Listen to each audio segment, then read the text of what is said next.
Sahabat info hari ini, saya akan mengajak Anda untuk bersama-sama menyaksikan keanekaragaman dunia melalui informasi terbaru.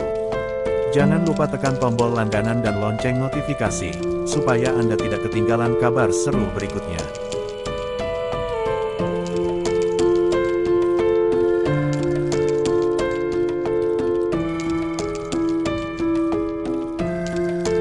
Mega proyek Jokowi yang mustahil dicapai oleh presiden lain.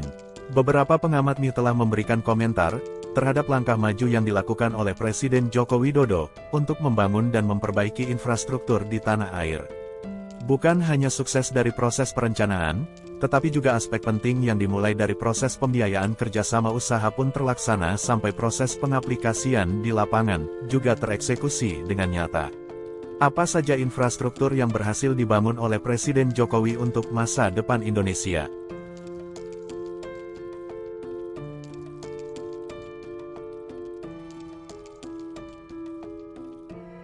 Satu, Jalan Tol Trans Sumatera. Proyek ini adalah lanjutan dari rencana presiden sebelumnya, namun Jokowi telah melanjutkannya dengan tekad yang besar. Dengan total panjang jalan tol mencapai 2.812 km, pembangunan ini menelan biaya sekitar Rp538 triliun dan menghubungkan transportasi darat dari Aceh hingga Sumatera Selatan. Jalan Tol Trans Sumatera adalah jaringan jalan tol sepanjang 2.818 km di Indonesia, yang direncanakan menghubungkan kota-kota di Pulau Sumatera, dari Lampung hingga Aceh. Jalan tol ini adalah jalur nadinya Pulau Jawa dengan Pulau Sumatera, dan kelanjutan dari Jalan Tol Jakarta-Merak. Pada tanggal 20 Februari tahun 2012, Menteri Badan Usaha Milik Negara Dahlan Iskan mengadakan pertemuan dengan para gubernur se-Sumatera di Gria Agung, Palembang, Sumatera Selatan. Pertemuan ini membahas percepatan pembangunan jalan tol di Sumatera. Dalam pertemuan tersebut juga hadir Deputi Kementerian BUMN Bidang Infrastruktur Sumaryanto, Direktur Utama PT Jasa Marga Aditya Warman dan Direktur Pengembangan Usaha Jasa Marga Abdul Hadi. Dikarenakan secara ekonomi pembangunan jalan tol di Sumatera masih terlalu berat, serta kurang diminati investor, maka awalnya disepakati untuk membangun perusahaan patungan antara Jasa Marga dan setiap Pemda di Sumatera. Pembagian tugasnya adalah Pemda membebaskan tanah dan mencadangkan sejumlah kawasan di sepanjang jalan tol untuk sebuah proyek bisnis pada masa depan yang akan dikelola bersama. Seiring berjalannya waktu, akhirnya Presiden Susilo Bambang Yudhoyono mengeluarkan Peraturan Presiden Perpres No. 100/2014 tentang percepatan pembangunan jalan tol di Sumatera, tanggal 17 September tahun 2014. Dalam Perpres ini disampaikan, pemerintah menugaskan PT Hutama Karya Persero untuk melakukan pendanaan, perencanaan teknis, pelaksanaan konstruksi, pengoperasian, dan pemeliharaan PA 4 ruas jalan tol yang meliputi ruas jalan tol Medan Binjai, ruas jalan tol Palembang Simpang Indralaya, ruas jalan tol Pekanbaru Dumai, dan ruas jalan tol Bakauheni Terbanggi Besar. Perpres tersebut kemudian direvisi oleh Presiden Joko Widodo, melalui Perpres No.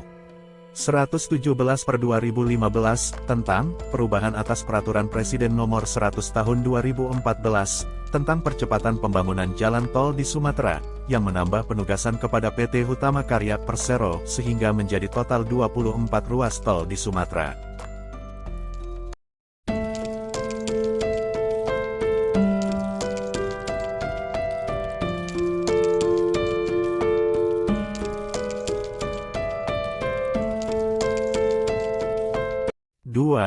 Jalan Trans Papua.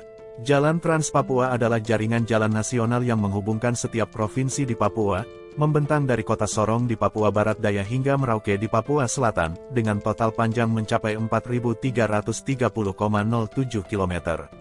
Total panjang tersebut terbagi atas 3.259,45 km di Provinsi Papua, Provinsi Papua Tengah, Provinsi Papua Pegunungan, Provinsi Papua Selatan dan 1070,62 km di Provinsi Papua Barat dan Papua Barat Daya. Jalan Trans Papua memiliki arti penting sebagai infrastruktur penghubung antara daerah-daerah di kedua provinsi tersebut, termasuk yang terisolasi. Beberapa sumber menyebut pembangunan Jalan Trans Papua sudah dimulai sejak era pemerintahan Presiden Soeharto, dengan nama Jalan Trans Irian Jaya. Proyek yang dimulai akhir 1980 tersebut, dibagi dalam 3 jalur, yakni Nabire Ilaga, Jayapura Oksibil dan Merauke Digul via Bupul. Namun sumber lain menyatakan bahwa jalan ini baru dimulai sejak era pemerintahan Presiden B.J. Habibie, dan diteruskan hingga saat ini. Pembangunan infrastruktur di Papua menjadi fokus pemerintahan didasari atas tujuan yakni untuk menciptakan keadilan, mengurangi kesenjangan pendapatan, dan kesenjangan antar wilayah, serta mengurangi tingginya harga di masing-masing wilayah. Sejak kepemimpinan B.J. Habibie sampai dengan Februari tahun 2017, total jalan Trans Papua yang sudah berhasil dibangun mencapai 3.851 km. Pada tahun 2015 pemerintah membangun 169 km jalan baru di Papua.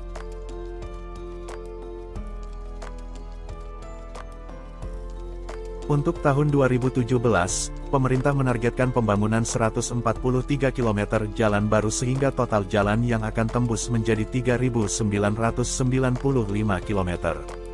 Dengan demikian, sisa 334 km jalan yang belum tembus, diharapkan bisa selesai hingga 2019.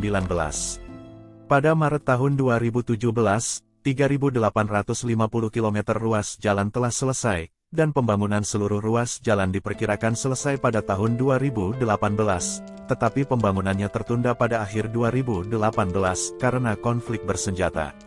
Ruas jalan Trans Papua yang membentang di Provinsi Papua Barat terdiri dari dua ruas yakni Ruas Sorong, Maibrat, Manokwari dengan panjang 594 km. Ruas Manokwari, Mameh, Wasior, batas Provinsi Papua Tengah, dengan panjang 475 km.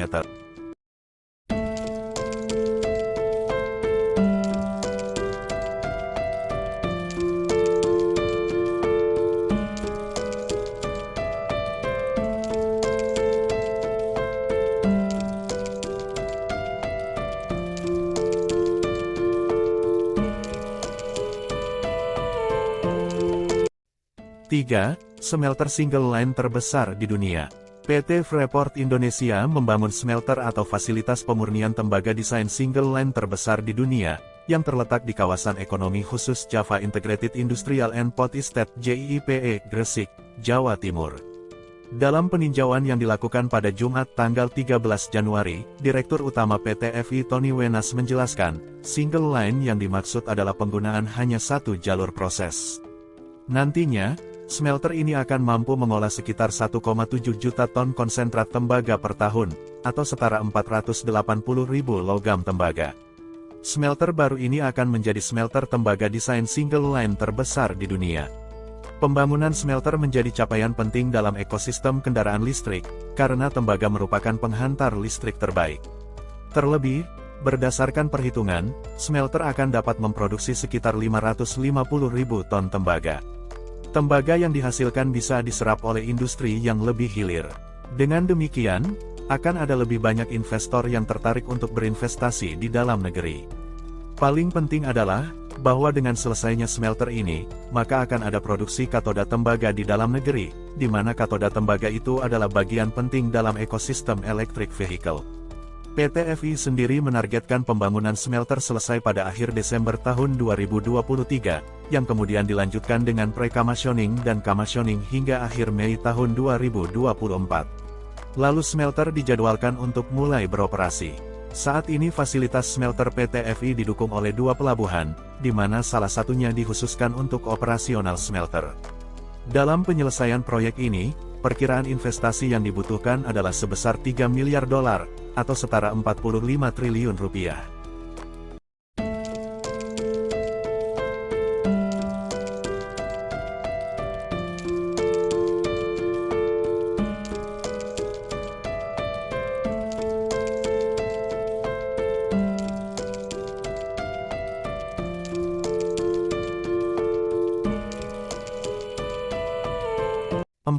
Kereta api Trans Sulawesi.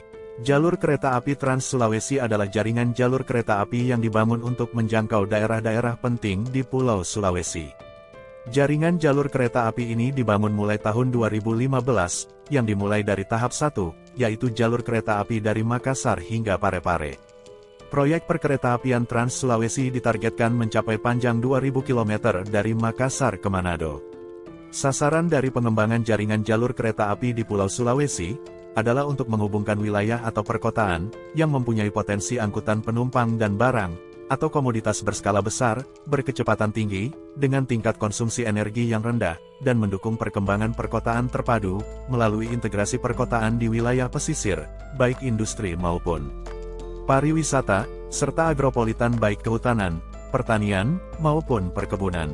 Jalur kereta api ini menggunakan lebar sepur 1435 mm, lebar sepur standar internasional. Di samping pembangunan jalur utama, untuk pembangunan seeding track ke stasiun Mangilu dan stasiun Garongkong, dilakukan oleh PT Celebes Railway Indonesia dengan skema KPBU, perusahaan patungan yang dibentuk oleh PT PP kontraktor pembangunan jalur kereta ini.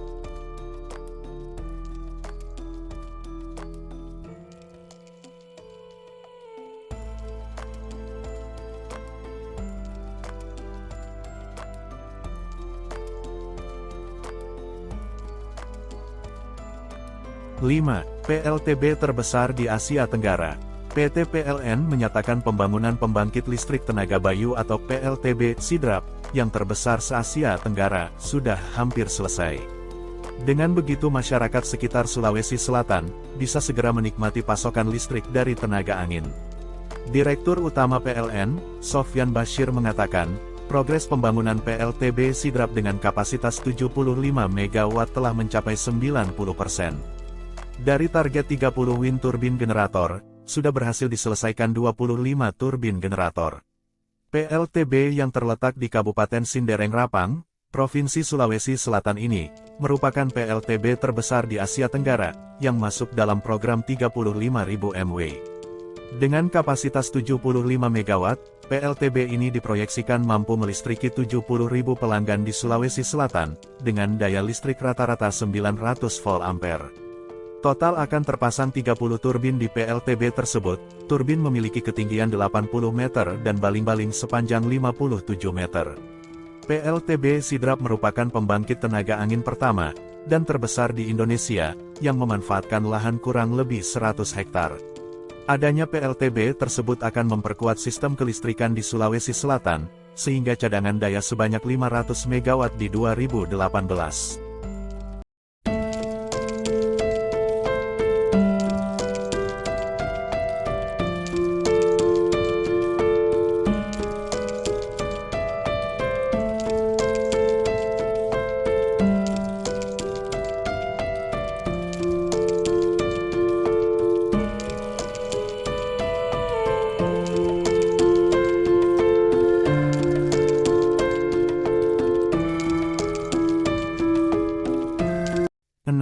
Kalimantan Green Indonesia Park. Presiden Jokowi mengungkapkan bahwa saat ini Indonesia tengah menggenjot transisi energi. Salah satu yang diupayakan adalah dengan membangun Green Industrial Park seluas 30.000 hektar di Kalimantan Utara. Dengan begitu, Jokowi mengajak para pengusaha asing untuk menanamkan modal di Indonesia, lantaran pembangunan tersebut membutuhkan investasi, pengetahuan, dan teknologi terkini. Sebagaimana diketahui, sebelumnya Presiden Jokowi telah menyaksikan langsung acara groundbreaking proyek kawasan industri di Kalimantan, yakni milik PT Kalimantan Industrial Park Indonesia KIPI, di Tanah Kuning Mangkupadi di Kabupaten Bulungan pada tanggal 21 Desember tahun 2021 lalu. Tak hanya berada di lahan yang luas, proyek kawasan industri hijau di Kalimantan ini diperkirakan membutuhkan investasi jumbo hingga 132 miliar dolar, atau sekitar 2.000 triliun rupiah. Berikut beberapa mega proyek yang akan dibangun di kawasan industri di Kaltara ini. Pabrik petrokimia di kawasan industri Kaltara ini rencananya akan menjadi pabrik petrokimia terbesar di Indonesia, dengan kapasitas mencapai 4 kali 16 juta ton per tahunnya. Fasilitas pengolahan dan pemurnian smelter alumina dengan kapasitas 3 juta ton akan dibangun di kawasan industri ini. Rencananya akan dibangun pabrik besi dan baja iron and steel dengan kapasitas 5 juta ton per tahun. Pabrik baterai untuk kendaraan listrik maupun pembangkit berbasis energi baru terbarukan (EBT) akan dibangun dengan kapasitas 265 GWh. Rencananya juga akan dikembangkan pabrik polkristalen silikon dengan kapasitas 1,4 juta ton.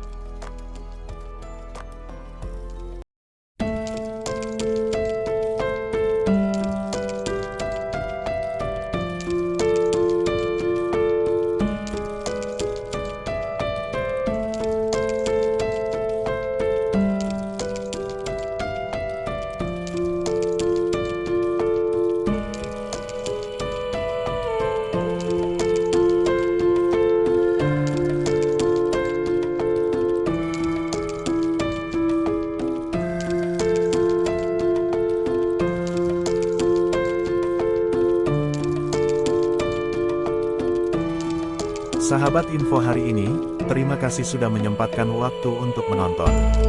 Jangan lupa tinggalkan komentar di bawah, kami ingin mendengar pendapat Anda.